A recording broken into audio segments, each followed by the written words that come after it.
మనుషుల యొక్క good will నా మీద ఉంటే నేను పైకి వెళ్తాను కానండి, దేవుని యొక్క దయ నా మీద ఉంటే నేను వెళ్తానా పైకి, దానివల్ల నాకు ఏమైనా ఉపయోగమా అనే ఆలోచన ప్రశ్న మీ మనసులో ఉన్నట్లయితే, మనుషుల యొక్క గుడ్ విల్, మనుషుల యొక్క ఫేవర్ ద్వారా మీరు ఎంత పైకి వెళ్ళగలరో అంతకన్నా చాలా అతి శ్రేష్టమైన అత్యున్నతమైన స్థానానికి దేవుని దయను మనం సంపాదించుకున్నప్పుడు మనం వెళ్ళగలం.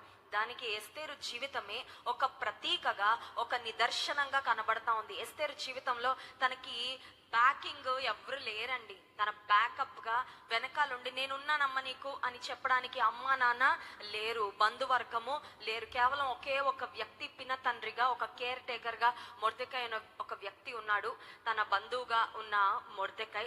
సో ఎస్తేరు కంటూ ఉన్నది ఎవరంటే, మనుషులలో తనకి సపోర్ట్ చేయగలిగింది ఒక మొర్దెకై. కానీ అంతకన్నా గొప్ప సపోర్ట్ ఎస్తేరుకుంది. అది ఎవరి సపోర్ట్ అంటే దేవుని సపోర్ట్. ఎస్తేరు జీవితంలో మనుషులు ఎంతమంది ఉన్నా వెళ్ళలేని స్థాయికి దేవుని దయ ద్వారా ఎస్తేరు వెళ్ళిపోయిందండి. ఇప్పుడు చాలా బ్లెస్సెడ్ గా ఉంది ఎస్తేరు యొక్క జీవితము, చాలా సెక్యూర్ గా ఉంది తన యొక్క జీవితము.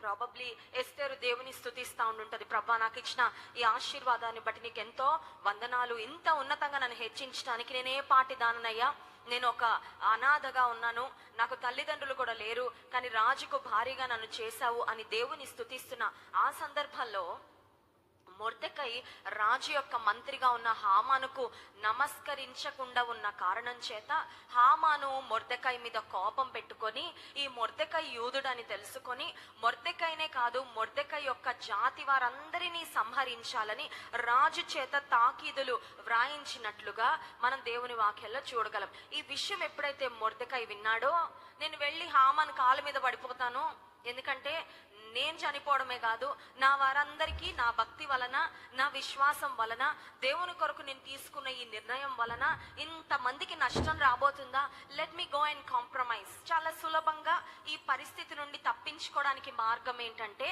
హామానుకి వెళ్ళి నమస్కారం చేసేస్తే అయిపోద్దిగా, హామాను కాళ్ళ మీద పడితే సరిపోతుందిగా అని మొర్దెకై ఆలోచించలేదండి. అంటే అర్థం ఏంటంటే, మొర్దెకైలో దేవుని కొరకు రాజీ పడకుండా నిలబడే ఆ గొప్ప మనస్సు, ఆ పట్టుదల మొర్దెకై జీవితంలో మనము చూడగలం. చాలాసార్లు ఈ లోకంలో జీవిస్తా ఉన్నప్పుడు మనకి రోషం ఉంటది కదండి. రోషం ఎప్పుడు వస్తుందంటే, మనల్ని ఎవరైనా ఏమన్నా అంటే రోషం వస్తుంది, మన వారిని ఏమన్నా అంటే రోషం వస్తుంది, లేదంటే ఎవరి దగ్గర ఒక మాట పడకూడదండి అని ఏ పని ఉన్నా చాలా పర్ఫెక్ట్గా చేస్తూ ఉంటాం. కారణం ఏంటంటే, నాకు మాట పడడం ఇష్టమో ఉండదండి, నాకు చాలా రోషం.